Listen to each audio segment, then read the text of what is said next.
Bonjour à toutes et à tous. Merci d'être là parmi nous et merci à celles et ceux qui nous suivent par Facebook Live de nous suivre par ce biais-là aussi. La conférence sera aussi rediffusée par la suite sur notre site web, mais nous sommes ravis et ravis d'accueillir aujourd'hui un public dans une salle. C'est vraiment merveilleux. Je travaille depuis 1 an et demi chez Etopia et c'est la première fois qu'il y a du public dans une salle, donc je suis vraiment contente. Alors cette conférence aujourd'hui qui s'intitule La laïcité dans la société est en fait le deuxième volet de conférences publiques dans le cadre d'un processus interne à Écolo qui s'appelle le processus interculturalité. Et le premier volet des débats publics organisés dans le cadre de ce processus a eu lieu l'année dernière. Il se retrouve aussi sur le site d'Etopia et il s'appelait Le religieux dans la société. Donc je vous invite bien entendu à aller voir. Caroline Sagesser était là aussi et je crois que les deux débats seront très complémentaires.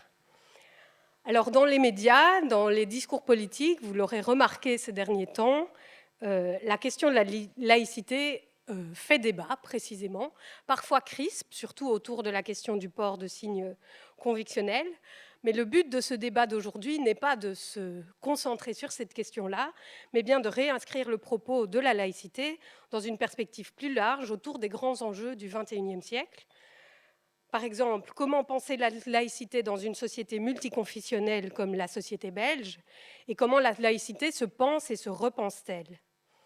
Je suis ravie d'avoir aujourd'hui mes invités avec nous. Alors d'abord, Monsieur Benoît van der Merchen, qui est secrétaire général du Centre d'action laïque. Bonjour Benoît. Bonjour et merci pour l'invitation. Monsieur Freddy Mortier, qui est président de Demens Nu, la coupole flamande des organisations laïques, et qui est aussi professeur d'éthique à l'Université de Gand. Bonjour. Nous avons Caroline Sagesser, qui est historienne et chercheuse, docteur en histoire et chercheuse au CRISP. Bonjour. Bonjour. Et Christine Leclerc, philosophe et maître assistante à la Haute École Bruxelles-Brabant, je crois que c'est, ou Brabant-Bruxelles, je crois que c'est comme ça qu'on dit. Et enfin, Hamza Belakbir, qui a été président du Cercle du libre examen de l'ULB, qui est administrateur du Centre bruxellois du libre examen et qui est membre du collectif éditorial de la revue Politique. Bonjour. Alors avant d'entrer dans le vif du sujet, je voudrais vous donner quelques éléments pratiques. Donc, comme je l'ai indiqué, le débat est diffusé en Facebook Live, ce qui veut dire aussi que lorsque vous aurez l'occasion de poser des questions, il faudra bien aller au micro pour que vos questions soient elles aussi diffusées en Facebook Live. Donc les mesures Covid sont plutôt flexibles aujourd'hui dans la salle, donc ça ne devrait pas nous poser problème. Et enfin, en termes de déroulé, nous allons commencer par une petite présentation par Caroline Sagesser, puis je poserai une série de questions, et enfin, nous pourrons prendre quelques questions du public en fin de séance. J'espère que vous trouverez le débat intéressant et enrichissant. Donc, je donne la parole à Caroline. Merci beaucoup. Rebonjour et merci d'être là. Croyez bien que je mesure toute l'ampleur du sacrifice qui est le vôtre en ce, je crois, 7e jour d'été météorologique depuis le 21 juin. C'est effectivement un témoignage de votre intérêt pour cette problématique que d'être là assis dans une salle sans fenêtre. Donc merci beaucoup. Alors, Sophie, merci pour l'invitation. Tu m'as demandé d'introduire la laïcité, de proposer peut-être quelques lignes directrices ou quelques définitions générales. Je dois vous faire un aveu, c'est un exercice que j'ai déjà fait un certain nombre de fois et je soupçonne que vous avez déjà entendu pas mal de choses qui viseraient effectivement à vous rappeler ce que c'est que la laïcité philosophique, politique, organisée, etc. Alors j'ai décidé de partir sur un biais un peu différent. Et je vais commencer par vous proposer une petite lecture d'un extrait d'une encyclique du pape Pie XI, qui s'appelle Casti Connubii, qui date de 1930 et qui concerne le mariage chrétien. Alors, voilà, j'entends quelqu'un d'enthousiaste. Merci. C'est un long texte que d'ailleurs je vous engage à aller lire, on le trouve facilement sur le site internet du Vatican, vatican.va. Et donc j'ai pris quelques extraits qui me paraissent particulièrement intéressants à relever. Alors dans la partie intitulée L'ordre de l'amour, nous lisons ceci. Cet ordre implique et la primauté du mari sur sa femme et ses enfants, et la soumission empressée de la femme ainsi que son obéissance spontanée, ce que l'apôtre recommande en ces termes. Que les femmes soient soumises à leur mari comme au Seigneur, parce que l'homme est le chef de la femme, comme le Christ est le chef de l'Église. C'est ce texte bien connu de saint Paul qui refait assez souvent surface et commenté dans l'actualité. Cette soumission, d'ailleurs, ne nie pas, elle n'abolit pas la liberté qui revient de plein droit à la femme. Mais elle interdit cette licence exagérée qui néglige le bien de la famille. Elle ne veut pas que, dans le corps moral qu'est la famille, le cœur soit séparé de la tête, au très grand détriment du corps entier et au péril très proche de la ruine. Si en effet le mari est la tête, la femme est le cœur, et comme le premier possède la primauté du gouvernement, il peut et doit revendiquer comme sienne cette primauté de l'amour. Je passe à un autre extrait dans un chapitre intitulé L'émancipation de la femme, parce que cette encyclique est donc une encyclique qui veut recadrer le comportement des catholiques dans une période où la modernité pourrait les écarter du droit chemin. Donc à propos de l'émancipation de la femme, nous lisons ceci. Les mêmes maîtres d'erreur qui ternissent l'éclat de la fidélité et de la chasteté nuptiale n'hésitent pas à attaquer la fidèle et honnête subordination de la femme à son mari. Par là, ils enlèvent à la femme les soins domestiques, ceux des enfants et ceux de la famille, pour que cela négligé, elle puisse se livrer à son génie naturel, se consacrer aux affaires et occuper des charges, même les charges publiques. Mais ce n'est pas là une vraie émancipation de la femme.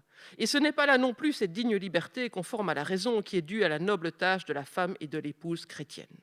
C'est bien plutôt une corruption de l'esprit de la femme et de la dignité maternelle, un bouleversement aussi de toute la famille.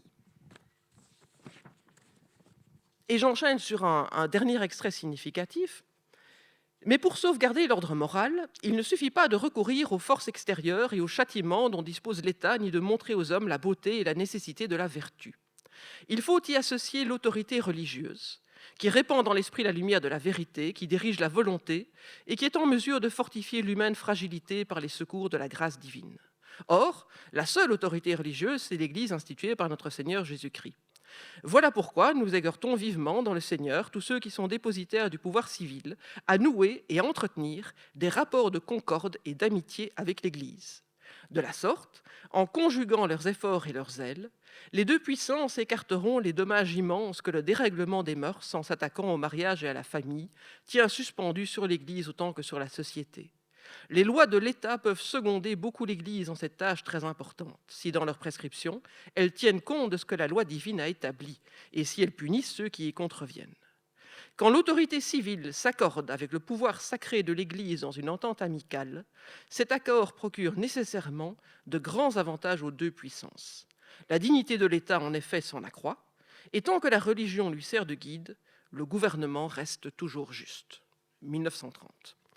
Alors, bien évidemment, mon objectif ici n'est pas du tout de stigmatiser le conservatisme de l'Église ou la phallocratie du Vatican. Le texte date de 1930. Aujourd'hui, le pape François s'occupe davantage de la sauvegarde de l'environnement que de celle de la chasteté des conjoints. Et je pense évidemment que c'est une évolution très heureuse. Mais j'ai voulu, en prenant cet exemple-là, et j'aurais pu en trouver d'autres et en trouver de bien pires au XIXe siècle, dans Kantakura par exemple, montrer le creuset dans lequel est né le mouvement laïque. C'est un mouvement de double émancipation. C'est un mouvement d'émancipation des individus par rapport aux prescrits religieux, et c'est un mouvement d'émancipation de la société et de l'État dans son rapport avec l'Église. Et les deux choses, effectivement, ne vont pas l'une sans l'autre. Vous ne pouvez pas chercher à assurer la liberté de l'individu, son libre arbitre, son émancipation, en maintenant des liens étroits entre le pouvoir civil et le pouvoir religieux. Il faut nécessairement que tous deux soient séparés.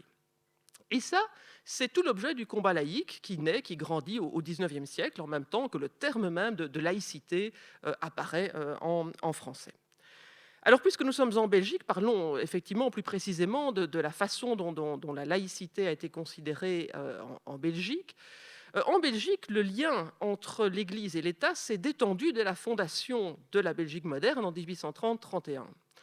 on a modifié les dispositions qui régissaient les rapports entre les cultes et l'État, qui avaient été héritées de l'époque française et qui étaient caractérisées par une grande proximité entre les deux puissances, pour établir, chose remarquable pour l'époque, la liberté de conscience des citoyens, la liberté d'exercice du culte, la liberté de n'avoir aucun culte, et pour interdire effectivement à l'État d'intervenir dans les affaires de l'Église et pour interdire aussi au mariage religieux d'être célébré avant le mariage civil. C'est dans ces deux dernières dispositions que l'on voit établie une forme de séparation de l'Église et de l'État en Belgique dès 1831, mais qui n'a donc pas cette caractéristique aussi fermement établie que dans la France du XXe siècle, puisque le constituant belge, en 1831, a détendu ce lien mais ne l'a pas rompu, puisqu'il a maintenu une autre disposition constitutionnelle qui prévoit le financement public des cultes. Il a également réservé à l'Église catholique un grand espace pour développer ses activités, notamment en matière d'enseignement. Et durant tout le XIXe siècle, l'importance de l'Église, son influence sur la société, le rôle qu'elle joue, notamment dans l'organisation de l'enseignement secondaire, sont très importants. Face à cette position de l'Église, se développe un mouvement qui veut laïciser les institutions, ce mouvement laïque qu'on appelle plus volontiers de la libre pensée à l'époque, et qui s'incarne aussi dans des bras politiques. D'abord le Parti libéral, dont la laïcisation des institutions constitue véritablement l'ADN, rejoint ensuite par le Parti ouvrier belge à la fin du XIXe siècle. Mais le rapport de force politique en Belgique va être défavorable à ces forces anticléricales qui cherchent à laïciser les institutions, et nous n'allons jamais connaître en Belgique de loi comparable à la loi de séparation des églises de 1905 en France.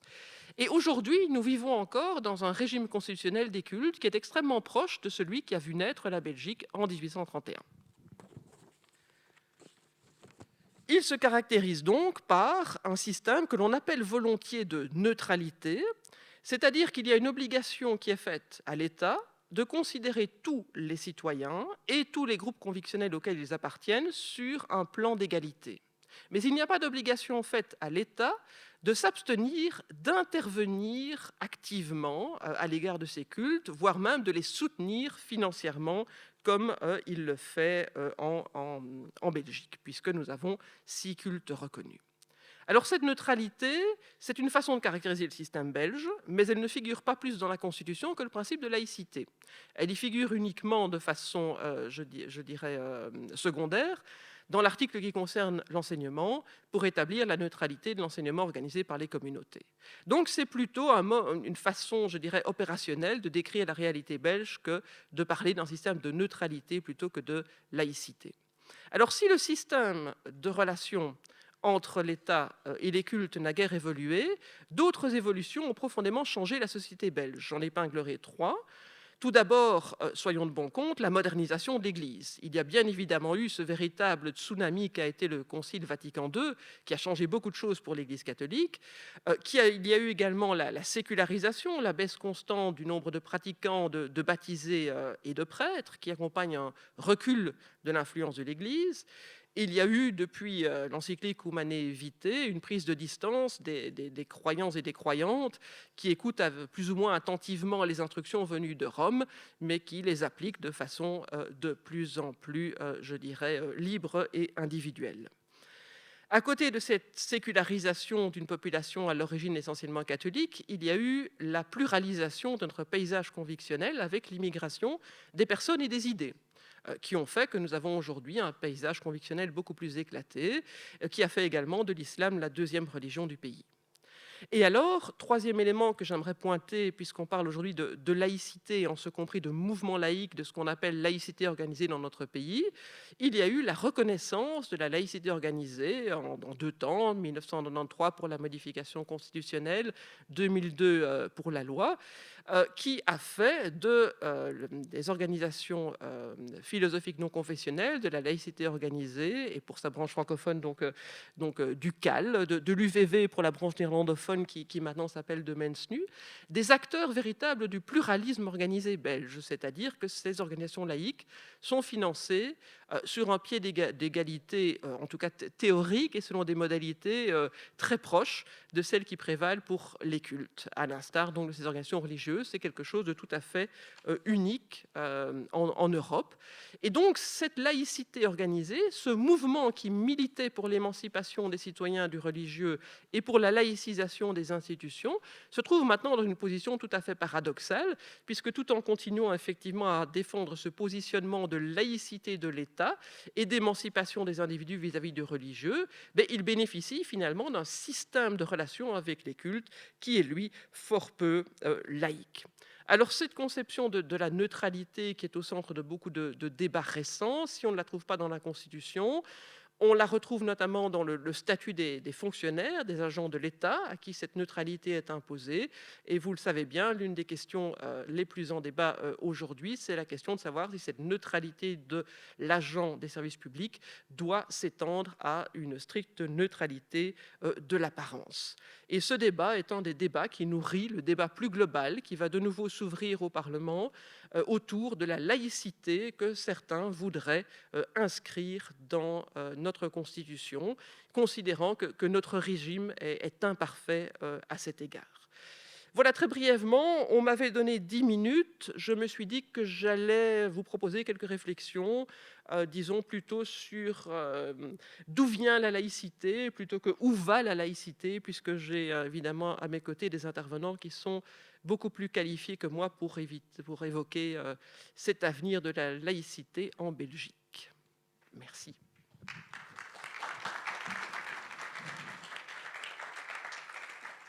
Merci pour cette introduction excellente et qui amène déjà certaines questions que j'aurai l'occasion de poser à nos intervenants et intervenantes, de vous poser.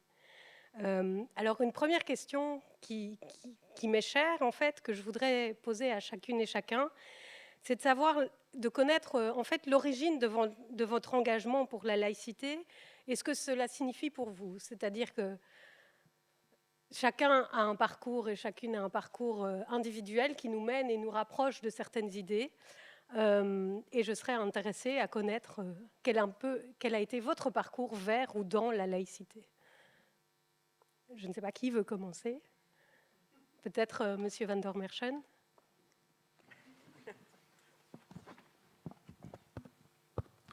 Bonjour à tous, à toutes et à tous. Alors, je ne sais pas si parler de moi, c'est forcément ce qui va être le plus intéressant pour le débat. Alors, dans un premier temps, par rapport à une implication à la fois militante et professionnelle dans un mouvement comme le Centre d'action laïque, moi, il y a toujours des questions de personnes. C'est clair que quand j'arrive au CAL la première fois, il y a comme secrétaire général Yann de Prost et comme président Pierre Galland, qui sont des personnes qui comptent beaucoup pour moi, qui sont des personnes inspirantes, avec des belles valeurs. Et donc, cette dimension personnelle, pour moi, elle joue beaucoup. Ensuite, je dirais que pour un engagement maintenant full-time, comme ça, au sein de ce mouvement, il y a une continuité. Il y a une continuité par rapport à des engagements précédents, puisque à l'âge venant, quinquagénaire flamboyant certes, mais l'âge est là, j'ai beaucoup travaillé dans l'associatif, et pour moi, il y avait une continuité très logique avec des engagements précédents à la Ligue des droits de l'homme et au Centre national de coopération au développement. Des engagements très logiques, parce que c'est quelque chose que je retrouve depuis, si je dois faire à un moment donné un petit peu l'exercice de me regarder dans le miroir. Effectivement, j'ai toujours détesté qu'on dise ce que je dois faire, et j'ai détesté qu'on me mette ou qu'on mette des personnes dans des cases. Or, pour moi, la laïcité, on aura l'occasion certainement d'y revenir, c'est avant tout un mouvement qui a comme valeur principale le fait de laisser chaque être humain maître de son destin, maître de ses choix, et pas à un moment donné de règles imposées. et aussi toujours une volonté acharnée, farouche, de combattre tout ce qui est dynamique de cristallisation d'appartenance, de se dire on te met dans une case, on n'en sort pas. Moi, au contraire, je pense qu'on est tous amenés à évoluer, à être capable d'avoir un avis, d'en changer, de bouger, et de ne pas être réduit à un élément ou l'autre de son propre passé, de son identité, mais qu'on ait l'occasion d'évoluer. Tout cela fait que, pour moi, effectivement, je me retrouve pleinement dans ce mouvement laïque et les valeurs qu'il porte. Je me réjouis d'ailleurs d'avoir l'occasion d'en débattre cet après-midi ici. Je pense que la laïcité, c'est pas non plus d'une manière ou d'une autre des dogmes ou des vérités assénées sur tel ou tel sujet de société, mais c'est avant tout aussi une méthode, une capacité d'échanger, de dialoguer, sans concession sur le fond, mais toujours dans le respect des personnes. Et je pense que dans la société où on est, ça manque parfois.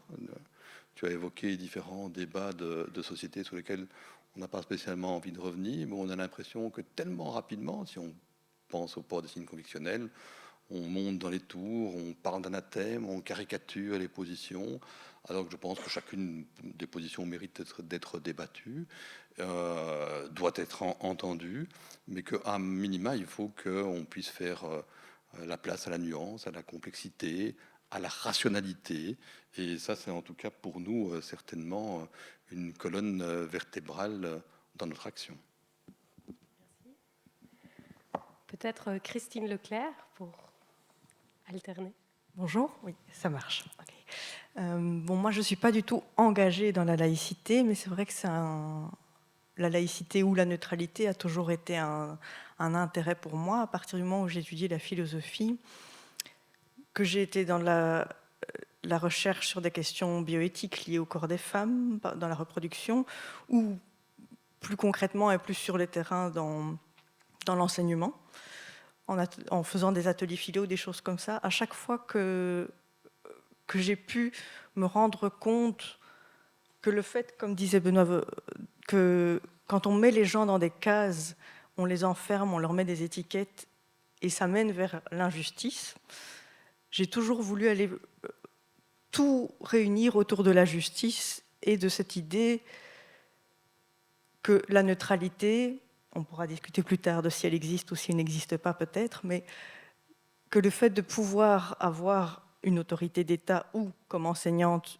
une autorité par rapport à un groupe, et pouvoir se mettre dans une position où à chaque fois on va laisser les autres avoir leur propre position, ne pas les enfermer dans des cases, et réfléchir à des méthodologies, des procédures, des fonctionnements institutionnels qui permettent à tous d'exister sur un pied d'égalité. Ça a été quelque chose qui, je ne sais pas très bien comment le dire, mais une prise de conscience à chaque étape de ma vie professionnelle et parfois même personnelle qui me faisait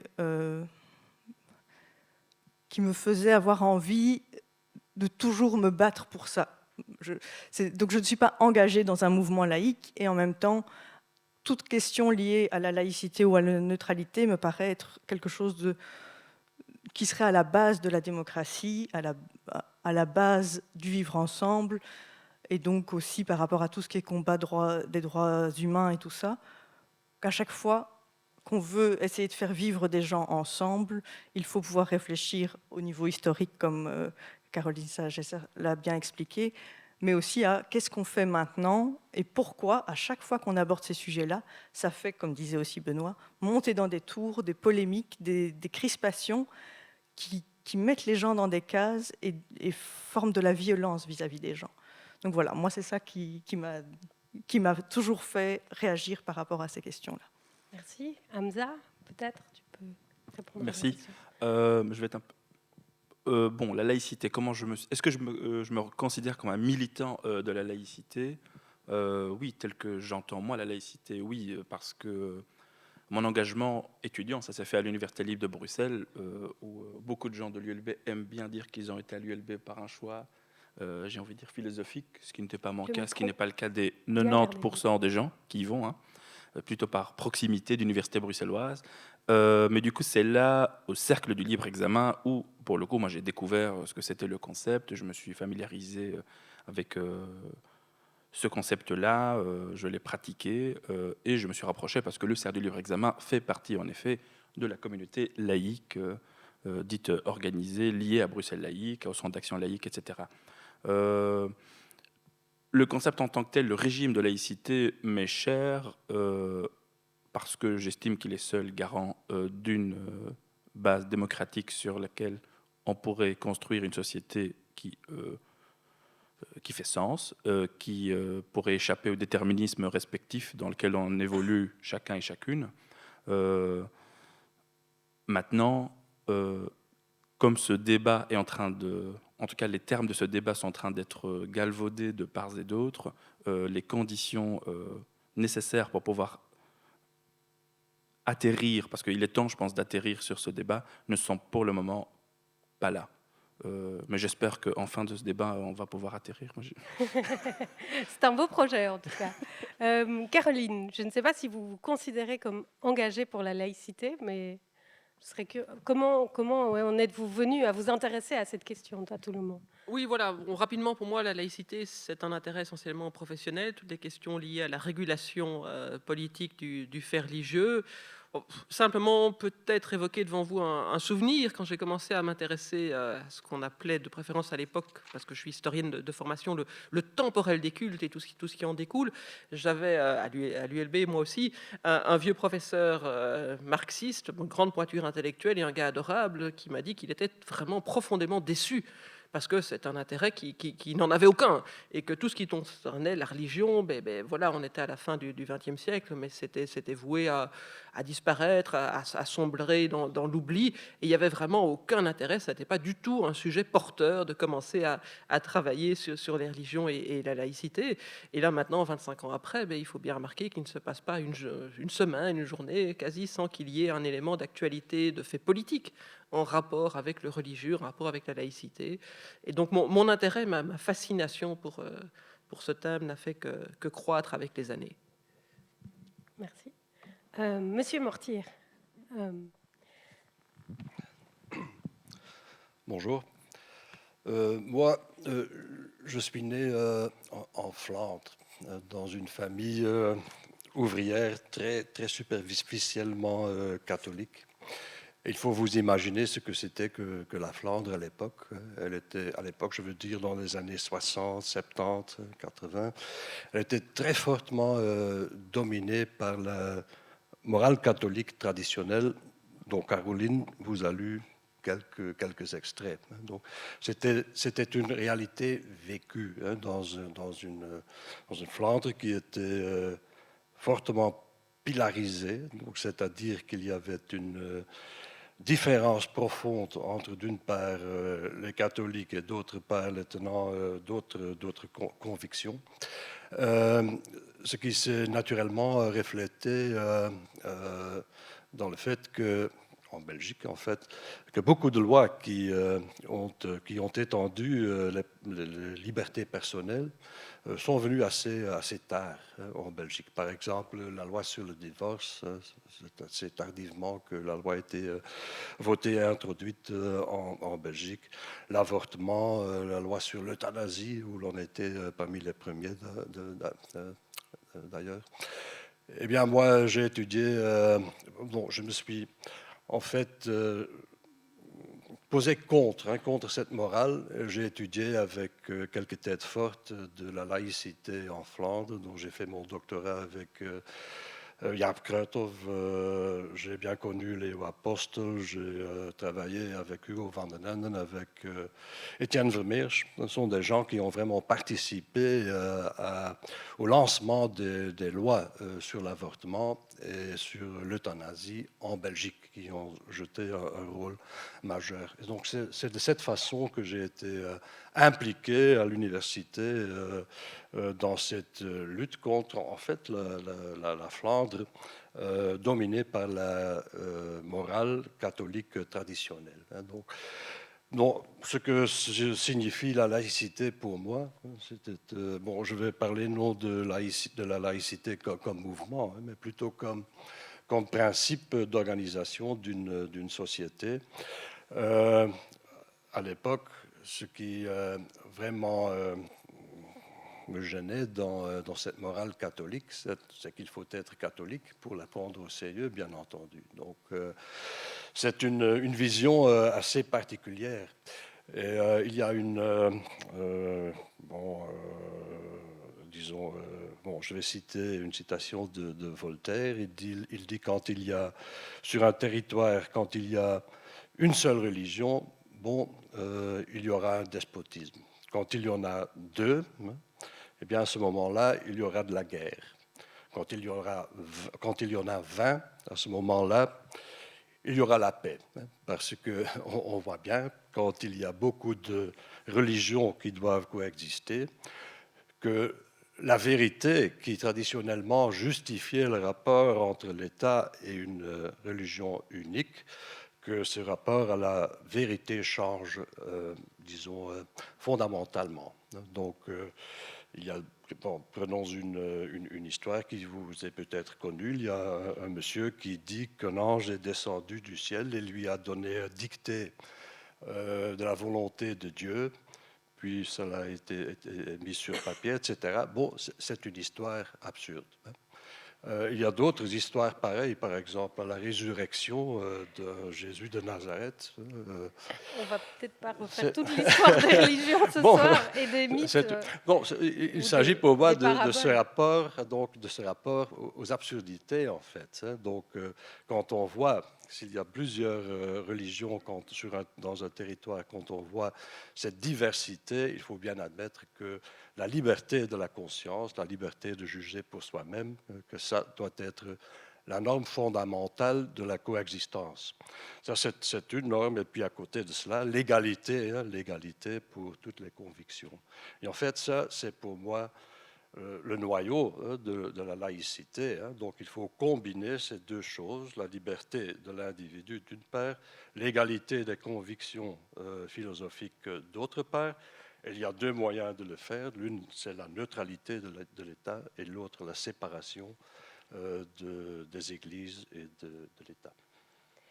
Mais peut-être, puisque cette question est amenée maintenant, je vais commencer par une question que je pensais poser à la fin du débat, à savoir que, justement, certains parlent pour la Belgique d'un régime de neutralité de l'État et voudraient passer au régime de la laïcité ou d'un État laïque. Alors, quelles seraient, d'après vous, les différences fondamentales que cela apporterait de passer à un État laïque et quels en seraient les avantages ou les inconvénients ?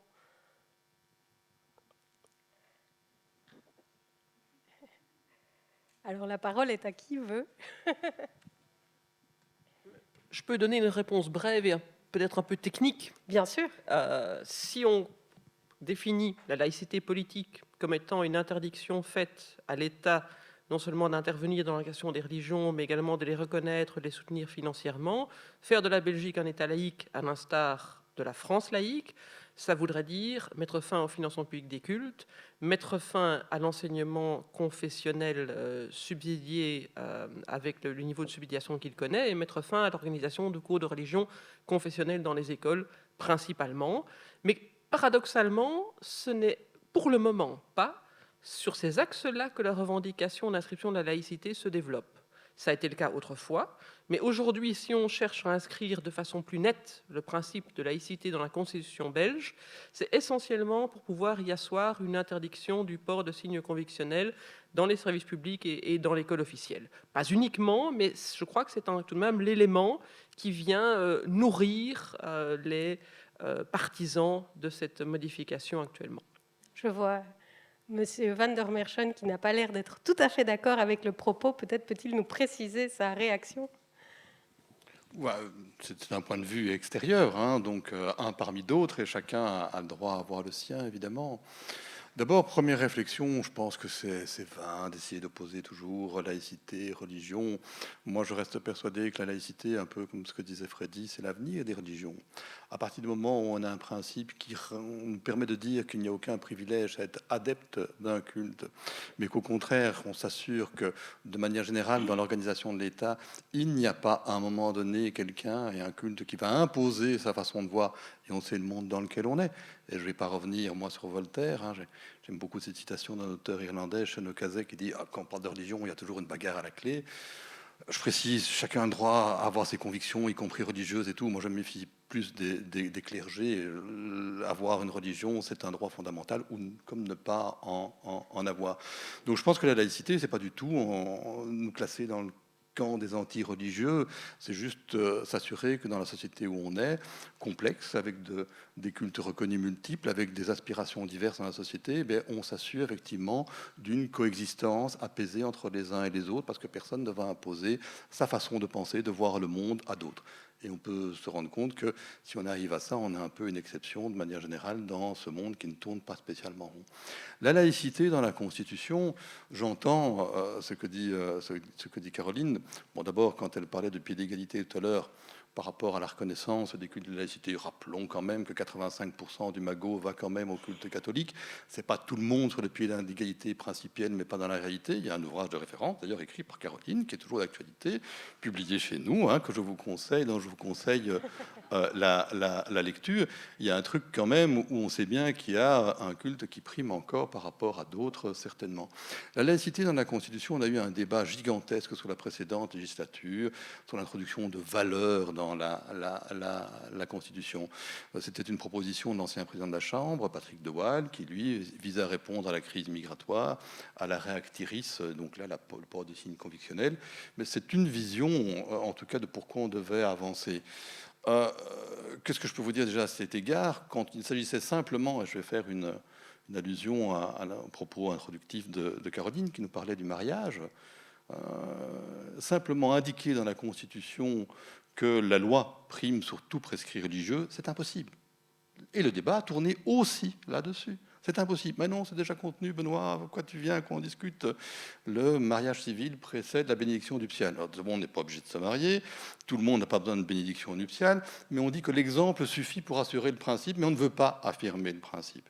Donc le débat, il est là sur la table, et on peut le décliner de différentes manières. Il y a une proposition de défi qui vise à introduire la laïcité, il y a des propositions du maire qui visent à mettre la neutralité, qu'on peut décliner et adjectiver elle aussi comme la laïcité. Donc on en est loin. Mais de dire que ça porte juste sur les signes convictionnels, non. Et ce que j'entends, quand j'entends Caroline, effectivement, c'est ce qu'on a entendu directement dès qu'on a parlé de valeurs. Certains ont parlé de laïcité, directement, Siegfried Braque, ou ouais, on arrête le financement de l'enseignement catholique. Oh, tiens, après d'autres sont venus sur l'idée que l'on allait effectivement interdire le financement des cultes. Tant mieux. On a une question sur le féminisme, au moins auquel, quand on engage des personnes, c'est des hommes et des femmes. Pour tous les autres, et c'est bien plus que les 6% du financement global, on n'engage pas de femmes, ou alors vraiment à la loupe. Donc je veux dire qu'il y a là plein de questions sur lesquelles on pourrait revenir, mais c'est un débat qui, pour l'instant, est complexe. Alors, à minima, je pense qu'il faut éviter de directement venir avec deux idées. La première, ce serait la solution. Il y a des États comme la Turquie, la République démocratique du Congo qui se proclament laïques. On ne va pas dire que ce sont des modèles d'une manière ou d'une autre en termes de gestion. Il ne faut pas non plus, si on dit qu'on impose un cadre d'une manière ou d'une autre, se dire que c'est avec une seule finalité. Je pense que le débat sur les signes convictionnels, il va d'abord venir au Parlement de Bruxelles, à d'autres endroits. Et de là où je suis, je vous dirais, tant mieux. Ce qui, pour l'instant, pourrit ce type de dossier, par exemple, par rapport au pour des signes convictionnels, c'est parce que le politique ne prend pas de décision. C'est parce qu'il a peur de prendre une décision et qu'on laisse alors les choses se régler dans une autre arène, qui est l'arène judiciaire, où en fonction des juges, on va avoir des décisions différentes, au moins qu'il y ait une décision. Vous connaissez certainement mon avis par rapport à celui-là, on pourra en reparler.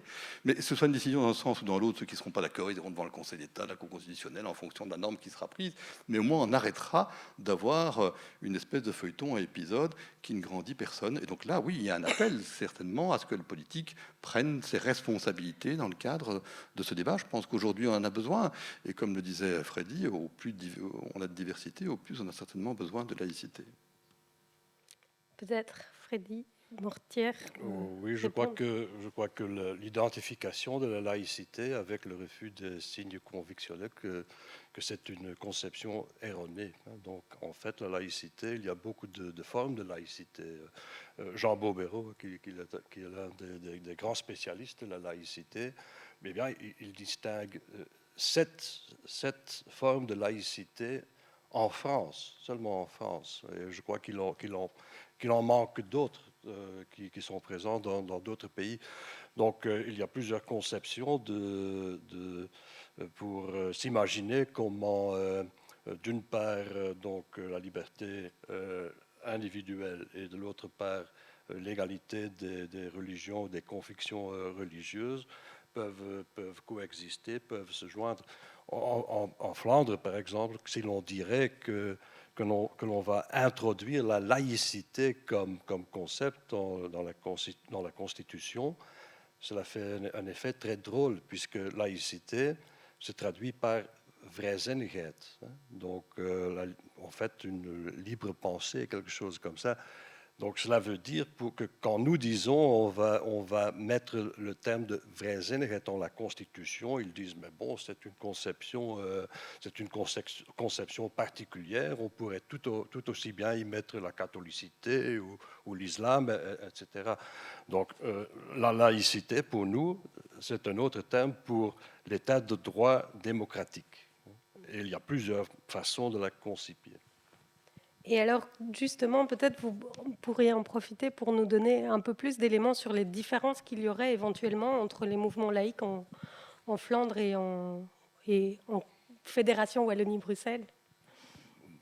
Ouais, disons, le CAL et de Mens-Nu forment une seule association qui représente la laïcité envers les autorités publiques en Belgique. Donc forcément, et avec beaucoup de bon gré, on partage beaucoup de points de vue. Il y a quelques différences peut-être quand il s'agit de la façon dont il faut s'imaginer l'État laïque. Par exemple, en Flandre, je crois qu'à l'intérieur de la laïcité flamande, il y a quand même une diversité de conceptions, d'idées, envers l'acceptabilité des signes convictionnels, par exemple. Donc, on peut s'imaginer qu'un État peut être neutre de deux façons, en rejetant tous les signes convictionnels, mais également en les admettant tous. Donc, ce sont deux façons pour assurer l'égalité. Et là, je vois bien que par exemple, les jeunes laïcs flamands, aujourd'hui, qu'ils penchent plutôt vers l'idée d'un pluralisme laïque, disons. Tandis que ceux qui ont participé à la laïcité de combat, donc des années 50, 60, 70, etc., ceux-là sont plutôt de l'avis du CAL, par exemple. Donc, je crois que c'est là l'idée qui est plutôt dominante au sein du CAL. Donc, il y a deux façons de concevoir cela. Et je vois bien je m'imagine bien que dans quelques années, 10 ans ou quoi, que tout aura changé. Donc, à cause de changements démographiques à l'intérieur de la laïcité même. D'accord. Donc là, ça fait enchaîner avec une autre question que j'avais préparée, à savoir la question des générations. Est-ce qu'il y a une différence de conception et d'intérêt pour la laïcité en fonction des générations? Est-ce que vous observez ça, les différents intervenants? Je vois Hamza Belagbir qui souhaiterait réagir. Oui, juste en préambule, juste pour aller dans le sens de Caroline quand elle parlait que quand on parle d'inscription de la laïcité dans la Constitution, qu'on parle strictement, qu'on vise la question des signes convictionnels, c'est peut-être pas ce qu'il y a en vitrine pour l'inscription de la laïcité dans la Constitution, mais à chaque fois qu'il y a une mise à l'agenda de cette question, elle vient dans ce débat, elle est portée par, que ce soit des filles ou quelques-uns OMR, suite à des polémiques de la judiciarisation de cette question.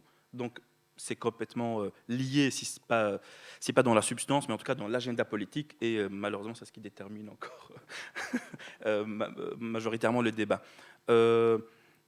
Maintenant, sur la question de la génération, oui, moi j'ai eu 30 ans il y a 2 semaines, et du coup, je peux vous dire qu'en effet, il faut aussi voir que du côté néerlandophone, il y a plus de mes copains du Vrijonderdonk, en fait, qui est en fait le cercle du libre examen à la VUB, qui sont en fait eux, en fait, ils arrivent, beaucoup d'alumni du cercle, d'anciens présidents et présidentes, continuent leur engagement dans les fédérations humanistes laïques. Là où du côté de chez nous, je connais personne, voire peut-être 1 ou 2 personnes, qui continuent leur engagement dans que ce soit la Bruxelles laïque, Centre d'action laïque, etc. C'est là où je pense qu'il y a plus de flexibilité, comme l'a dit Freddy, du côté de la Flandre en termes de laïcité. Là où en Belgique francophone, en Fédération Wallonie-Bruxelles, pour faire plaisir à mes amis communautaires ici dans la salle, il y a un certain tropisme français qui existe depuis longtemps, hein, qui n'est pas spécial à la laïcité, mais qui malheureusement se décline d'une manière très grande dans le cas de la laïcité, d'autant plus que la France, qui se revendique à un système laïque, universel, alors que c'est un système unique dans le monde, ce qui est assez drôle d'ailleurs de se revendiquer de l'universalité quand on a un système qui n'est praticable que sur le territoire français. Et quand on sait comment le débat sur la laïcité depuis la loi de 2004 ou 2003 en France, sur l'interdiction des signes convictionnels dans les lycées avec toute l'affaire, vous vous rappelez, tous et tous, depuis 2003-2004 jusqu'en 2015, au moment où j'étais à l'ULB, on a vu en fait là un déplacement pur et simple des positions françaises avec toutes les diabolisations des différentes positions de part et d'autre en France. Et par exemple, on a des positions proches de celles d'Éric Zemmour qui peuvent, quand il est encore fréquentable, qu'il passait chez Ruquier. Hein. En fait, il faut savoir que la politisation sur cette question se fait souvent sur les réseaux sociaux et via YouTube, plus que par des lectures de bouquins de fond. Freddy, quand tu parles de Jean Bobéro, parler de Jean Bobéro à quelques personnes duquel que je connais, ils avalent de travers. C'est plus Henri Pénard-Ruiz qui est leur référence en termes de laïcité. Jean Bobéro, c'est un fossoyeur de la laïcité pour beaucoup. Donc, il faut aussi voir que, et d'un côté, des personnes qui sont, par exemple, contre l'interdiction des signes convictionnels, traite les personnes qui sont de racistes, ou en tout cas qui rendent le débat impossible. Mais de l'autre côté, quand on est Jean Bobéro, qu'on a travaillé toute sa vie d'une manière académique sur cette question, on est vite traité de fossoyeur de la laïcité parce qu'on n'est pas pour l'interdiction des signes partout. Donc en fait, ce besoin de nuance dont tu parlais, Benoît, et que je partage avec toi, il est de part et d'autre. Et pour finir sur la question de la génération, pour répondre quand même à ta question, en Belgique francophone, à l'Université libre de Bruxelles, et c'est comme s'il y a un lieu où on développe des futurs cadres laïcs, si c'est pas fait à l'ULB, je ne sais pas où ça se ferait, ce n'est plus une question d'actualité. Ce n'est plus une question d'actualité, et que les personnes les plus engagées politiquement hors cercle folklorique s'engagent plutôt pour les causes sociales des étudiants et des étudiantes, pour les causes climatiques, ou pour les causes plutôt culturelles. Donc malheureusement, je dis bien malheureusement, cette question ne fait plus débat parce que ce n'est plus à l'agenda politique, ça ne les concerne plus, parce que peut-être, grâce au combat des années 50, 60, 70, que la religion n'est plus, en tout cas le clergé n'est plus assez puissant pour entraver leur liberté. Je vois Christine Leclerc qui a envie de réagir. Mais par rapport aux générations, moi qui ai fréquenté pas mal d'adolescents, enfin, fréquenté, je leur donne cours, je veux dire, il faut pas mal prendre ce que je dis, parce que voilà. Effectivement, quand ils rentrent dans ce débat-là, j'entends oui, c'est passé, c'est-à-dire que pour eux, le port des signes convictionnels, pour ceux avec lesquels moi j'ai discuté, je ne dis pas que tous les adolescents pensent la même chose, je suis bien consciente qu'il y a de la variété à tous les âges, mais c'est la même chose que la question des règlements d'ordre intérieur sur les vêtements. Eux, ceux que j'entends, ça les dérange qu'on leur dise qu'une fille ne doit pas mettre une jupe courte, qu'on ne peut pas avoir un trou dans un jeans, mais aussi qu'on ne peut pas avoir une croix, qu'on ne peut pas avoir un voile, qu'on peut pas... Ils ne font pas la différence entre le débat convictionnel sur ces interdictions et le débat hors religion sur ces questions. Et soit ils m'ont fort influencé, soit je les ai beaucoup influencés, mais je suis plutôt d'accord avec eux. Sans vouloir tout à fait annuler toute l'histoire, effectivement, de libération par rapport au clergé dans les institutions. Mais quand Benoît disait l'idée de la laïcité, ce serait n'avoir aucun privilège parce qu'on appartient à un groupe convictionnel, la question que moi je voudrais poser quand on se demande si on veut inscrire la laïcité ou une neutralité plus forte dans la Constitution, c'est peut-être de se dire aucun privilège dans aucun groupe, qu'il soit convictionnel ou pas convictionnel. Je donne aussi cours à des futurs instits qui ont beaucoup de mal à accepter que je leur dise « on ne croit pas en la science ». La science, ce n'est pas une croyance, d'accord ? Et quand je fais un cours comme ça où j'explique la différence entre science, religion, croyance, savoir, etc., je dois toujours beaucoup insister sur le fait que ne pas croire en Dieu ou croire que Dieu n'existe pas, c'est sur le même pied d'égalité en termes de discours que croire que Dieu existe. Et que donc, ce n'est pas parce qu'on fait de la science qu'on ne peut pas croire en Dieu.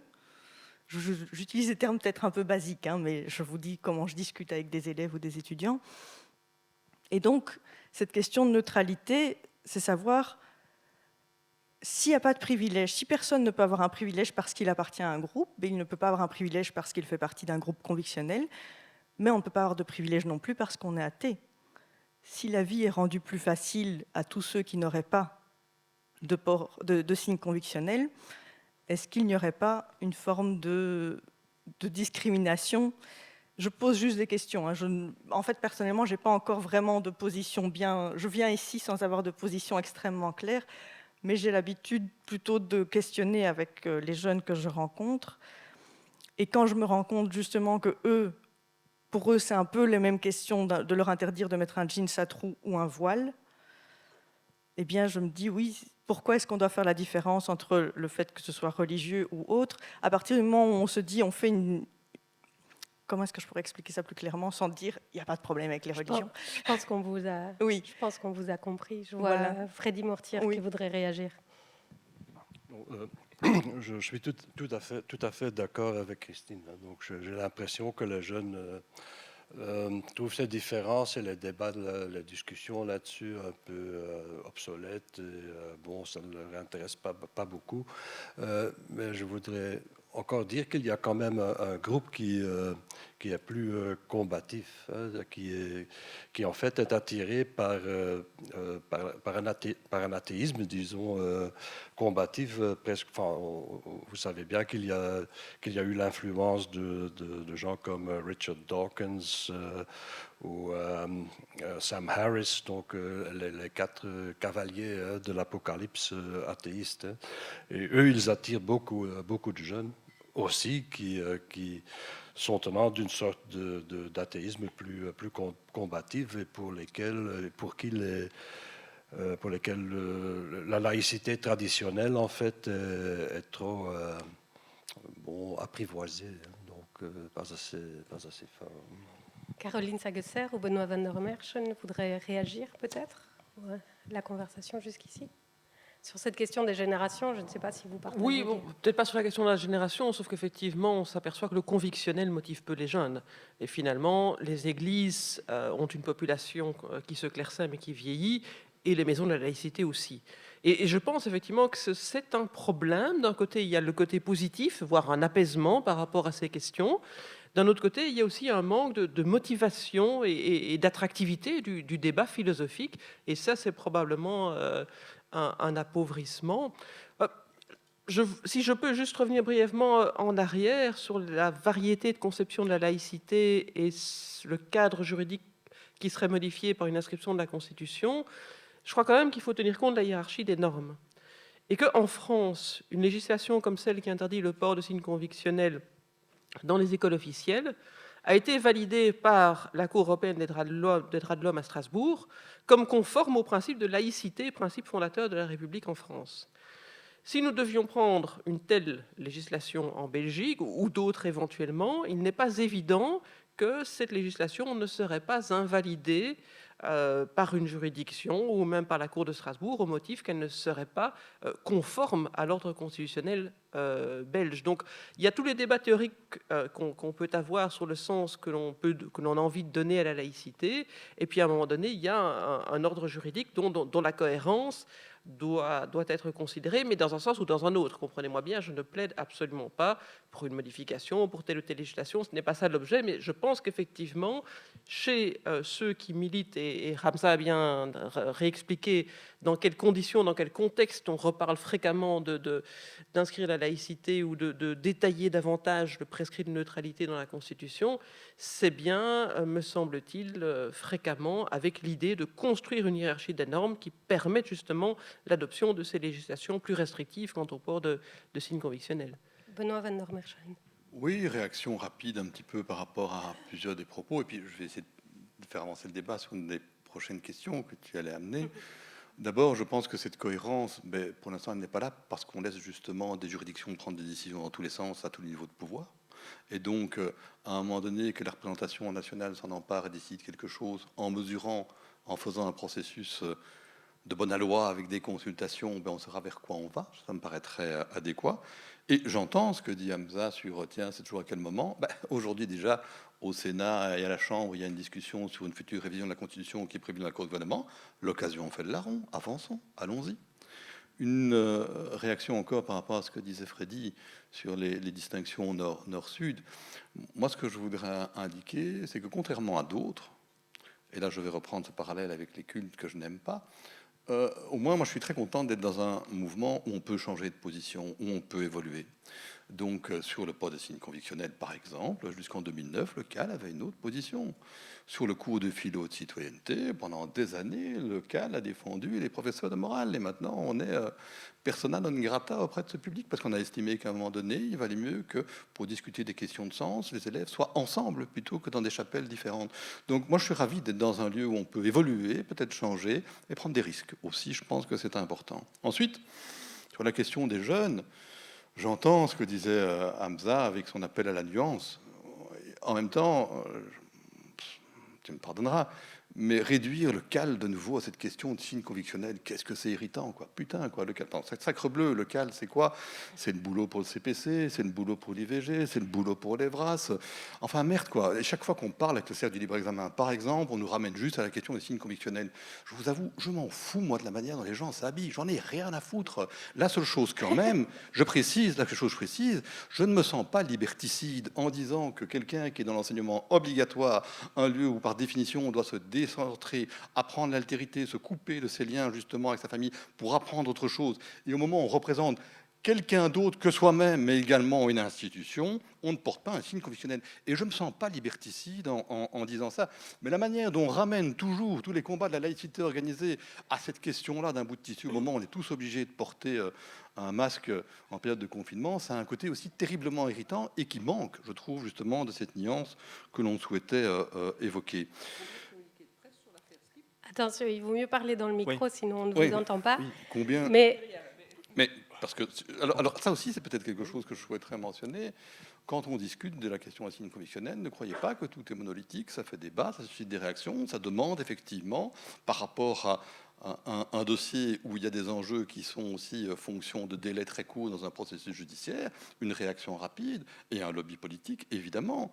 En dehors, depuis l'affaire de la STIB et que est passé le temps où on pouvait introduire une tierce opposition à l'appel, tu n'as plus aucun communiqué de presse par rapport à ça, donc ça fait fonction aussi d'un moment. Et je rajouterai alors sur un élément sur les jeunes.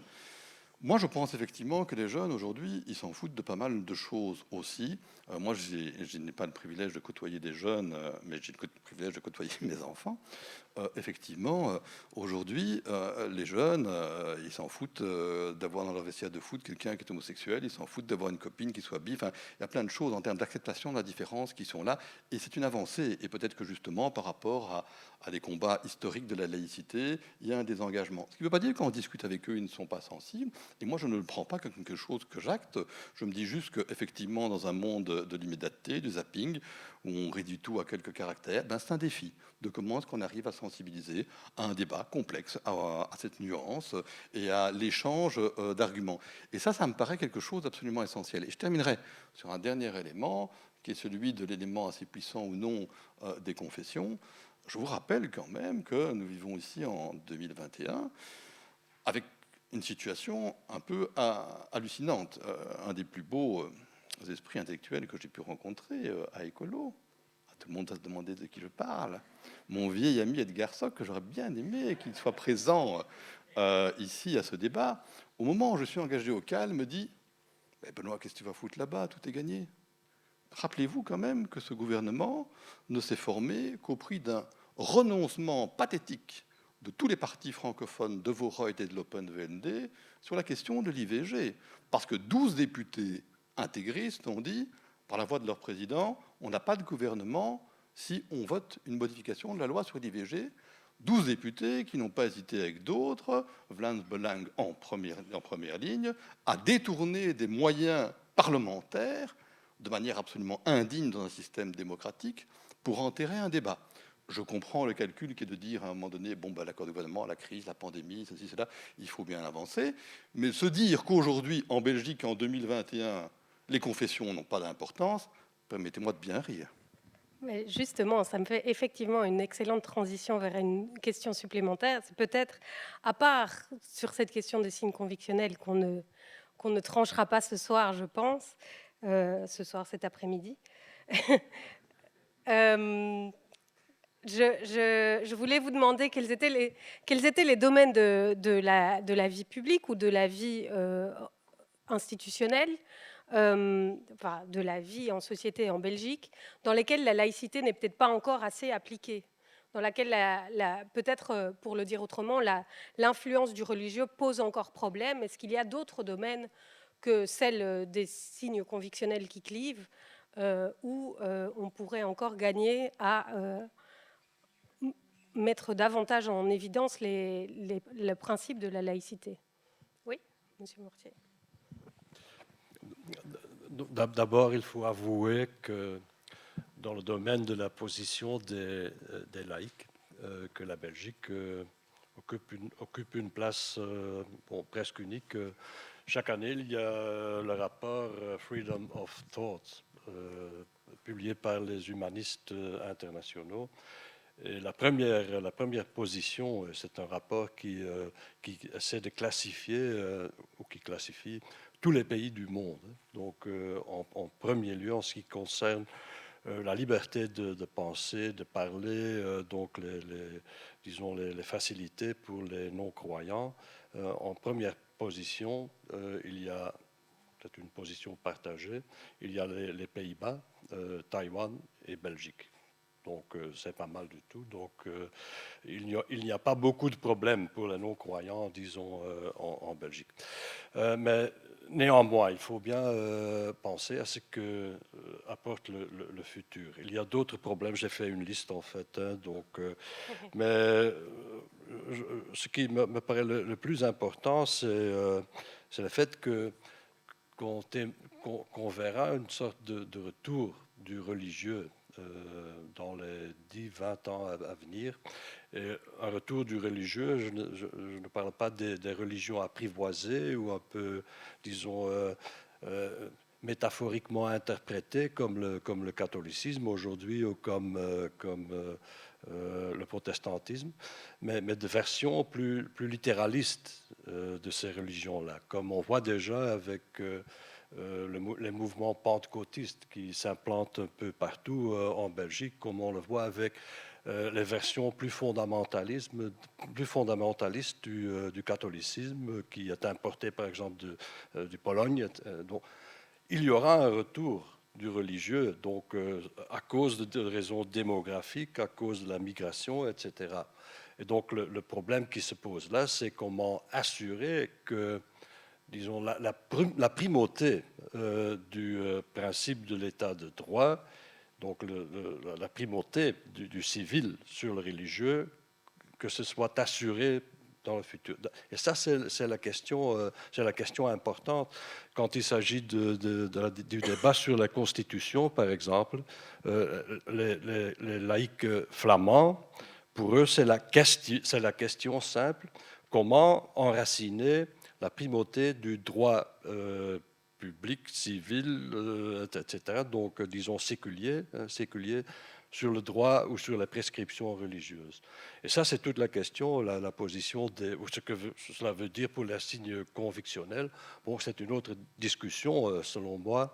On peut faire des différents. Par exemple, je trouverais un peu bizarre de rencontrer des policiers qui portent une croix ou n'importe quoi autour du cou. C'est bizarre. Donc là, je dirais le répressif, le système judiciaire, bon, la neutralité, bon, supporte bien l'absence de signes convictionnels. Mais il y a d'autres régions de la sphère publique, où cela ne ferait pas de problème du tout.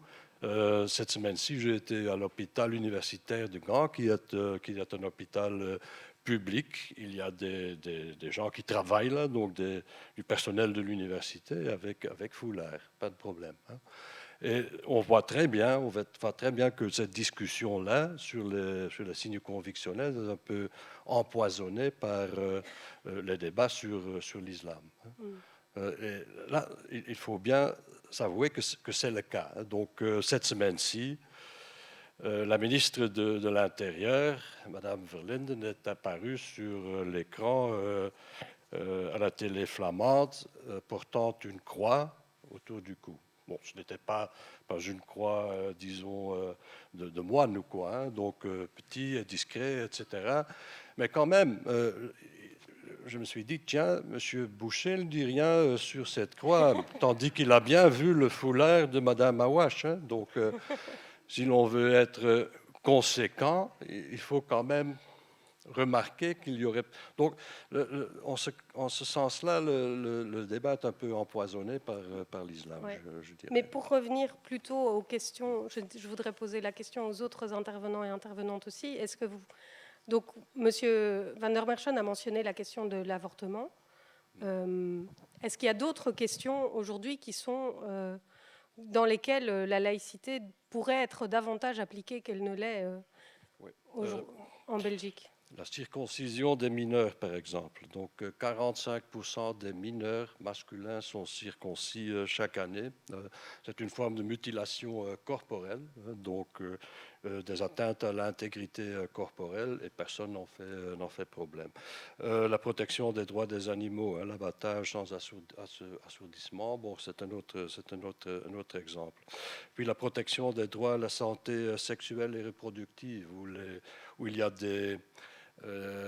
disons des associations ultra-religieuses qui opposent la régulation au sein des institutions européennes, donc qui bloquent cela.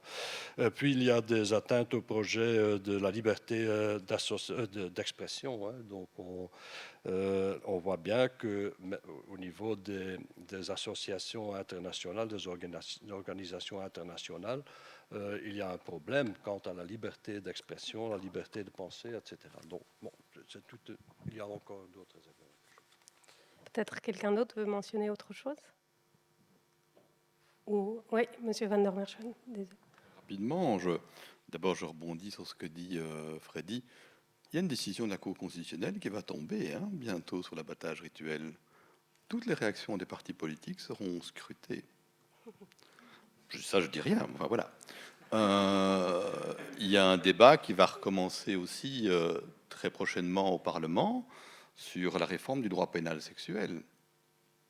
À lire les textes, j'ai l'impression que pour des mineurs en dessous de 16 ans consentants, ce sera très difficile de se retrouver avec des relations sexuelles.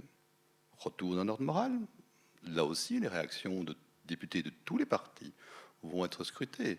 Savoir effectivement quelle est l'influence sur des législations à chaque fois particulières de religion, de confession sur tel ou tel dossier. Et alors, il y a un autre dossier qui attend, évidemment.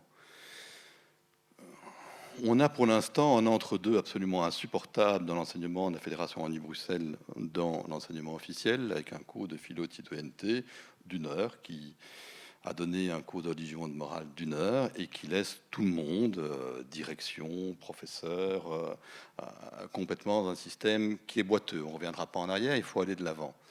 Et là, on a une espèce de surplace de tous les partis politiques, alors que l'accord de majorité prévoit un groupe de travail parlementaire. En plus, on a l'impression qu'on a tous les 2 ans, et on a envie de dire, les gars, vous bougez quand?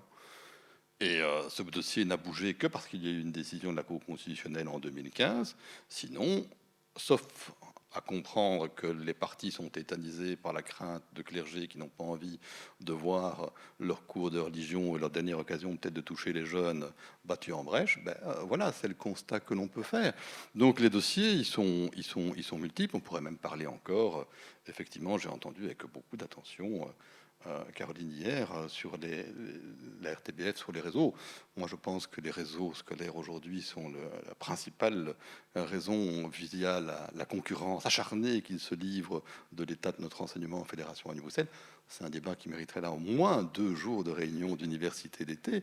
Mais voilà, les dossiers, on peut en citer à l'appel. Et je pense que la réflexion que l'on peut aussi avoir par rapport au développement de la science de manière générale, et moi, je viens d'une maison où je pense que c'est très bien que la science évolue et que ce n'est pas spécialement l'outil qui doit être mis en cause, mais plutôt l'usage qu'on en fait.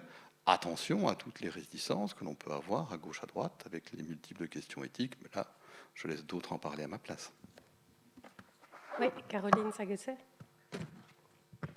En écoutant tous ces sujets, qui sont des sujets de préoccupation pour la laïcité, j'ai quand même envie de pointer une différence, à mon sens, essentielle entre 2 choses. Entre, d'une part, le fait que des individus actifs dans la vie politique, dans la société civile, puissent être notamment motivés par leurs convictions religieuses, et puis le fait que des institutions religieuses exercent directement une influence. Je crois que les 2 choses sont tout de même assez différentes. Quand quelqu'un qui siège dans un parlement s'oppose à l'avortement, évidemment, ça peut être compliqué, ou à une modification de la loi, ça peut être un peu compliqué de savoir s'il le fait en âme et conscience, éventuellement sa position nourrie par une foi religieuse, ce qui lui appartient, ou est-ce qu'il a vraiment reçu des instructions de la part éventuellement d'un clergé quelconque. Alors je crois qu'en Belgique, pour le moment, ce n'est pas le cas de l'ensemble des pays du monde, loin s'en faut, mais en Belgique, on est plutôt dans une situation, dans la plupart des cas, la foi religieuse est quelque chose qui entre en considération pour certains individus dans la formation de leurs décisions. Et ça leur appartient et on ne peut pas s'opposer à cela. Les individus sont libres de leurs convictions, ce sont des gens, des personnes complexes dont l'identité ou les convictions religieuses font partie. Et évidemment, ce qui est souhaitable, c'est qu'il y ait quelque part un rôle de transparence qui nous permette, par exemple, au moment de l'élection, de nous déterminer en connaissance de cause face au profil des gens pour qui nous votons éventuellement. L'influence directe des clergés des institutions, je semble que c'est quelque chose de différent. Et donc, quand on parle de domaine où je vais préférer évoquer une clarification des relations Église-État plutôt que la laïcité, mais je vise bien un principe d'application d'une forme de laïcité politique. Il y a effectivement cette question du caractère confessionnel des cours de religion, de l'enseignement confessionnel qu'a mentionné Benoît. On a déjà beaucoup parlé des signes convictionnels. Il y a aussi simplement le rôle de représentant qui est donné à des organes représentatifs des différents cultes reconnus, ce qui induit déjà une distinction entre les cultes reconnus et ceux qui ne le sont pas, ce qui confère également à des personnes qui forment ces organes représentatifs un rôle de représentation particulière. Alors, ce sont généralement des hommes d'un âge certain qui ne sont pas arrivés à ce rôle de représentant par le biais d'une élection démocratique de leurs fidèles. Donc, il y a dans nos rapports avec les cultes une série de choses qui gagneraient éventuellement être clarifiées pour plus de laïcité ou plus de démocratie. Il y a la question de l'ordre protocolaire, par exemple, il y a la question du financement des fabriques d'églises, etc. Donc, il y a des choses qui gagneraient sans doute à être réformées et qui concernent véritablement les relations des pouvoirs publics avec les organisations religieuses. Ça, c'est une chose. L'autre chose, c'est de dire, voilà, tout le processus de décision politique devrait être complètement mis à l'abri de toute influence du religieux. Si on essaye de dire cela et de le mettre en pratique, ça veut dire de facto qu'il nous faut uniquement des assemblées parlementaires composées d'athées et d'agnostiques, ce qui me paraît à la fois peu souhaitable et peu faisable. Alors, sur cette conclusion, oui, je vois M. Van der Merchen qui voudrait réagir. Mais alors, vraiment en une phrase, parce que comme ça, on aura quand même un petit peu de temps. On va allonger un peu le temps du débat, hein, puisqu'on a commencé un petit peu en retard. Mais je voudrais quand même pouvoir prendre quelques questions du public. Mais vous avez entièrement raison. Juste, je pense que Caroline a raison et que tout le monde doit pouvoir exercer le lobby comme il le veut. Ceci dit, ne soyons pas naïfs. Il y a des structures qui ont 2000 ans d'expérience. La semaine dernière, au Vatican, il y avait 200 députés de tous les coins du monde qui étaient invités par le pape François pour discuter de la science et de leur rôle de parlementaire. Quand le Vatican fait un synode sur les familles, l'université du CEGEC, c'est sur la relation entre école et famille. Et je pourrais citer des exemples comme ça tout le temps. Moi, j'ai eu l'occasion, une fois, ça va prendre vraiment 30 secondes, d'être invité au CEGEC. Admirable, ils invitent le président du CAL et moi je suis dans les valises et je me retrouve à une réunion où j'apprends qu'une fois par mois, le CEGEC reçoit pour un repas, différentes personnes pour un sujet de société. Cette fois-là, c'était nous, la laïcité et l'école. Et j'arrive dans une espèce de grande salle où il y a une trentaine de personnes, que des mecs, à part Alda Gréoli. Et je me retrouve à discuter, on me présente, pro-recteur de l'UCL, secrétaire général de l'UFAPEC, chargé de communication du CDH, directeur politique du CDH, Caritas Catholica, les mutualités. Et je me dis, ah ben voilà, j'ai devant moi le pilier organisé. Moi, je ne sais pas réunir un socialiste et un libéral local. Je vois que le public est enthousiaste sur cette dernière prise de parole. Est-ce que vous avez l'une ou l'autre question? Oui, madame, ben, il faut s'avancer vers le micro.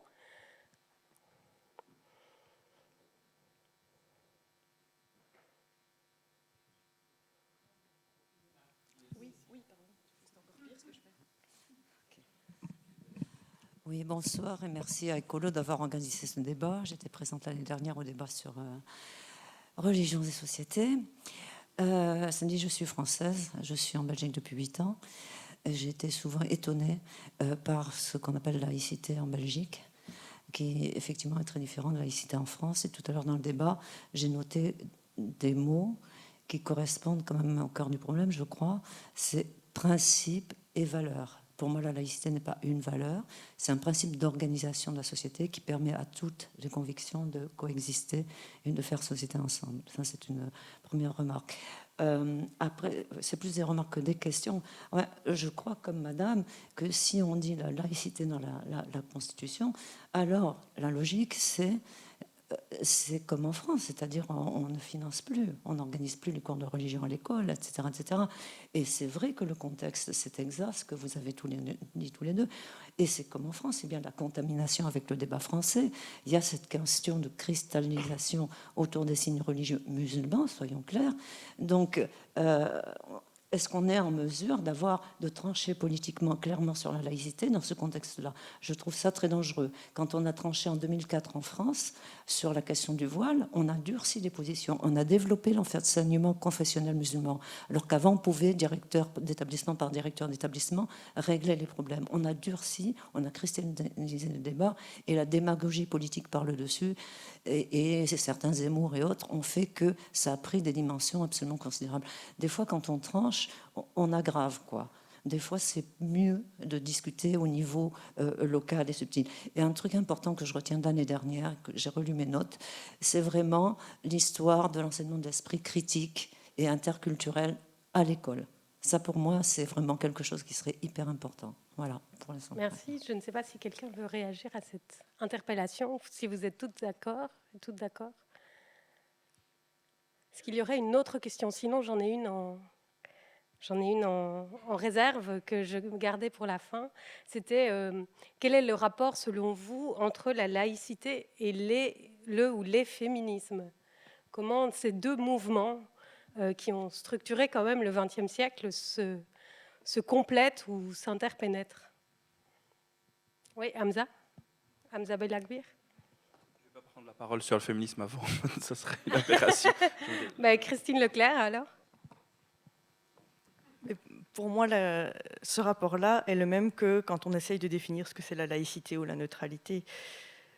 À partir du moment où on parle d'émancipation des individus, et donc de l'émancipation des femmes dans ce moment-ci, quand on dit les féminismes, c'est effectivement que les femmes vont pouvoir développer leur liberté, leur émancipation, mais c'est plutôt la question de leur donner l'autonomie et la capacité de s'émanciper, mais pas de leur donner une injonction à l'émancipation. Donc, tout comme la laïcité doit être une forme de neutralité, ou comme Madame venait de le dire dans ses remarques, plutôt organiser le fait d'être séparé ou neutre par rapport à toute conviction, souvent quand il y a des crispations, j'ai l'impression que certaines positions, certains débats de la laïcité vont être les mêmes par rapport au féminisme, de vouloir dire aux femmes comment elles doivent être féministes, et donc vouloir choisir des positions à l'avance. Voilà, moi c'est ça que je dirais dans les débats qui peuvent... Hamza Belagbir. Je vais être bref aussi. En fait, il y a un piège qui nous est tendu par beaucoup d'éditorialistes français, à savoir de lier le débat sur le ou les féminismes et la laïcité. Or, en fait, ce sont deux débats diamétralement opposés. Ça se cristallise surtout sur la question des signes convictionnels. dans l'opinion publique, pardon, c'est confus, on ne sait pas de quoi on parle. En fait, la France est laïque depuis 1905. Le suffrage réellement universel en France n'est arrivé que dans l'après-guerre, donc à savoir l'extension du droit de vote pour les femmes. Donc il y a quand même une quarantaine d'années entre les deux. En Belgique, le POB, comme l'a rappelé Caroline, et le Parti libéral étaient à l'origine du combat pour la laïcité, en tout cas la neutralité, face aux piliers chrétiens. Le POB s'opposait à l'extension du droit des femmes, du vote pour le droit des femmes, parce qu'ils savaient qu'ils allaient voter pour le PSC. Donc il faut rappeler en fait ces petits moments historiques qui en fait, disent la laïcité n'a pas toujours rimé avec féminisme. Est-ce que Benoît Van der Merchen est d'accord avec ça? C'est pas pour autant qu'elle peut pas l'être. D'ailleurs, je pense moi qu'elles devront converger, j'espère, un jour. Mais,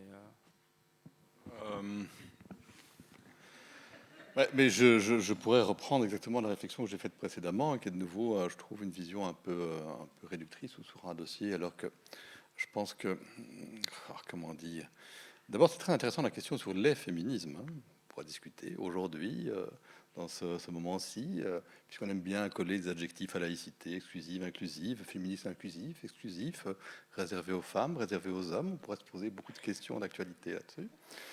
Moi, j'ai envie plutôt de dire que, de manière générale, un des credos de la laïcité, c'est l'égalité, et donc par essence féministe. Comment c'est venu, comment ça a évolué dans le mouvement laïque, ça, je vous l'ai dit, moi je regarde plutôt devant, je ne regarde pas dans le rétroviseur. Hein. Et donc je sais très bien que tous les combats sur lesquels on est actif en matière d'émancipation des femmes, et j'ai cité celui de l'IVG, ben, j'ai l'impression qu'on fait le boulot. Alors on peut discuter après sur les questions, effectivement, si on revient à cette fixette sur le signe convictionnel. Ben, on peut discuter de ça selon le prisme dont on aborde le sujet. On peut le voir sur le prisme féminin, intersectionnel ou autre. C'est clair qu'il y a des catégories de personnes qui sont victimes de plusieurs discriminations. C'est pas le prisme unique par lequel on doit aborder ça que je disais de société. Moi, celui du port des signes convictionnels, tous les signes convictionnels, ben, je le vois plutôt sur le rôle et la conception que l'on peut avoir de l'État. Voilà, donc je pense par la suite l'investissement du mouvement laïque au sein du CAL, dans d'autres organisations au niveau européen, dans des plateformes comme le Conseil des femmes francophones, démontre bien qu'on a une vision et un panel beaucoup plus large d'actions sur les inégalités dont souffrent encore les femmes, et certainement après la pandémie, comme d'autres catégories, et également aujourd'hui. Monsieur Mortier.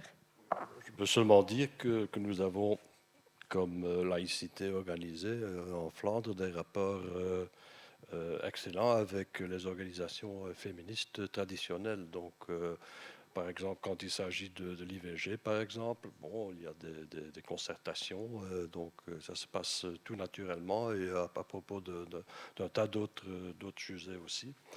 Mais je me rappelle, par exemple, une prise de position de notre organisation en faveur de la dépénalisation de la prostitution, où j'ai reçu des emails de féministes non traditionnels qui disaient bon, vous êtes en retard, donc disons que la position progressiste aujourd'hui consiste à prendre la position abolitionniste, donc pas de prostitution, et on peut bien démontrer que la libéralisation de la prostitution, la régulation en fait, hein, donc la régulation de la prostitution, que cela empire la situation des femmes. Bon, j'ai demandé, bon, montrez-moi une étude scientifique qui démontre ce que vous me disiez. Moi, je ne l'ai pas reçu, donc. Mais donc avec les non traditionnels, il y a peut-être un problème, peut-être. Je vois qu'il y a encore une question, je crois, dans le public qui voulait se poser.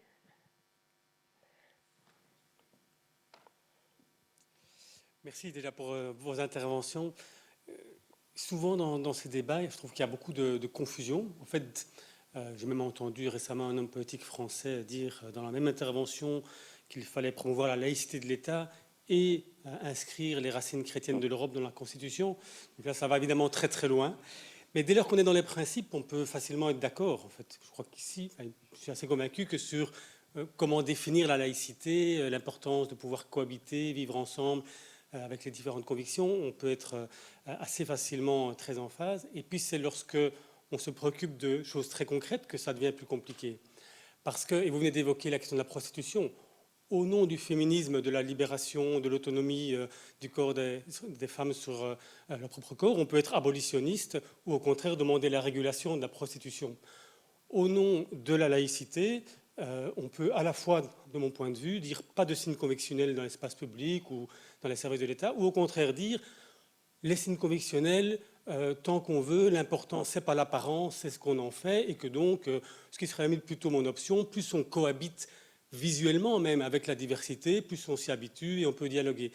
Les deux options peuvent se revendiquer de la laïcité. Certains vont dire qu'il faut maintenir des cours de religion à l'école, en plus d'autres, pour qu'on garde une forme de contrôle dessus, tout en se revendiquant laïque. Sur la majorité sexuelle, on pourrait dire la même chose, ce n'est pas nécessairement l'aspect religieux laïque qui va déterminer la prise de position. Or, il y a souvent une instrumentalisation en fait, du terme, du concept, pour cautionner ou défendre une option plutôt que l'autre, au contraire la condamner. Et donc ce qui m'apparaît, c'est que notre principal problème, c'est l'instrumentalisation.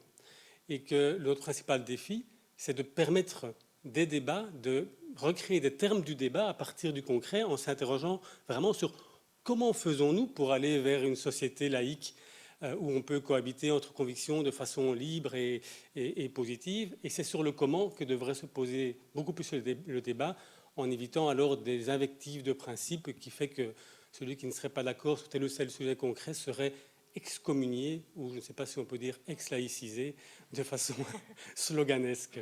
Voilà. Est-ce qu'il y a une réaction à ce propos? Oui, monsieur Van der Merchen.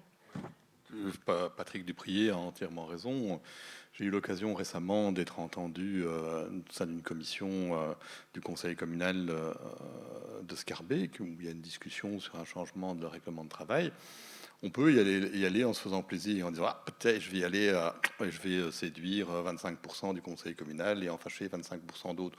Ou on peut se dire je viens juste avec des arguments, et puis ceux qui seront peut-être sensibles à ça, on arrivera à en discuter sereinement. Mais je pense que c'est important que le débat puisse se tenir en toute transparence. C'est super ce qui se fait ici, et je pense que c'est important. Il faut éviter de donner le sentiment parfois d'un certain unanimisme. On a eu une discussion, alors je vais peut-être sur les points de vue extérieurs que l'on peut avoir, les discussions qu'on a pu avoir sur la question de la STIP, sur la question du port des signes convictionnels, vu de l'extérieur. Et donc c'est juste une vision de l'extérieur et un point de vue de l'extérieur. Le sentiment qu'on a pu avoir en regardant l'attitude du parti écolo, Karim Majoros mis de côté à Molenbeek, il y a peut-être d'autres raisons. Avant, c'était Marine Nagy à Bruxelles. Il y a peut-être d'autres raisons aussi. Et donc, moi, je ne sais pas du tout ce qu'il en est. Je veux pas me mettre dedans. Je dis juste, vu de l'extérieur, le sentiment que l'on a, c'est que des débats qui font le charme du parti écolo, qui sont animés, ces réunions qui se terminent à pas d'heure, ces discussions sans fin, on n'a pas l'impression que là-dessus, il y en a eu. On a plutôt l'impression d'une espèce de truc un peu rouleau compresseur.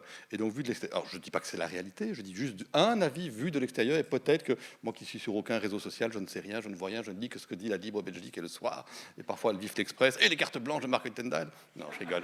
Mais qui je trouve est très souvent pertinent. Hein. Moi, j'aime beaucoup.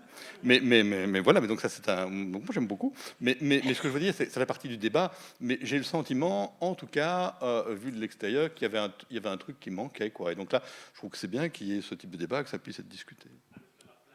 Monsieur Mortier. Oui, je vois que vous avez raison que la laïcité n'est pas un principe déterminant, donc qui détermine des comportements ou des façons d'organiser les choses de façon unique. Je vais vous donner l'exemple des cours des cours philosophiques à l'école. Le CAL, Benoît l'a déjà dit, bon, et pour un cours neutre pour tout le monde. Bon. Les flamands, je crois qu'il y a 4 ou 5 positions. Hein, donc, il y en a qui disent, bon, gardons le système comme il est, c'est-à-dire toutes les religions ont un cours à l'école, et ça, c'est la solution laïque par excellence. Il y en a d'autres qui disent, bon, il y a là 2 heures, donc on va faire 1 heure ensemble et 1 heure séparée. Alors, ça, c'est laïque par excellence. Puis il y a d'autres qui disent, bon, non, il faut abolir tout cela et donc suivre la solution du CAL. Il y en a d'autres qui disent, bon, mais quand même, l'école ne peut pas ne peut pas refuser toute la responsabilité dans ce domaine-là. Donc, il faut donner les cours. Donc, après le curriculum ordinaire, et puis se répètent les possibilités, ensemble, séparés, etc. Donc, il y a 6-7 solutions et tout le monde croit que c'est la solution laïque par excellence. Peut-être qu'ils ont raison, hein, qu'il n'y a pas de solution unique. En tout cas, on va conclure ce débat. Je ne sais pas s'il y a encore une intervention de la part de nos intervenants. Mais moi, je retiendrai en tout cas que si la laïcité a une définition simple qui se retrouve notamment sur le site du CAL, son application est peut-être... Donc, la laïcité en principe est simple dans sa définition, mais son application mérite des débats. On en a fait un cet après-midi. Il n'y a pas de fenêtre, hein, alors je crois qu'il fait noir. Donc, on en a fait un cet après-midi. Moi, je l'ai trouvé très riche. J'espère qu'il vous aura enrichi aussi. Je vous remercie et je remercie toutes les intervenantes et les intervenants pour leur participation. Et j'espère que tout cela vous mènera à d'autres discussions passionnantes dans les coulisses. Merci et au revoir.